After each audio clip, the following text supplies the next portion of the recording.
भ्रष्टाचारी मान सहर जी आस कटक फेरी फेरी देखिक बहुत आनंद कहले कटक कौन आम कहूँ गोटे पर गोटे ऑफिस कहीं उठाऊ कौन तुम इच्छा कटकियावासी जानवा दरकार एवं डियर पार्क जो उठू डियर पार्कटा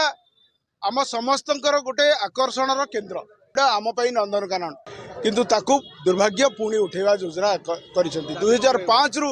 जो व्यवस्था थिला आमे जानिचु एठी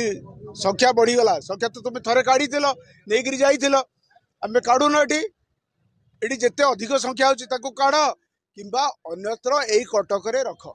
कटक कौन जिनस उठाने विशेषकर डियर पार्क उठा जरूरी आदौ नुहे।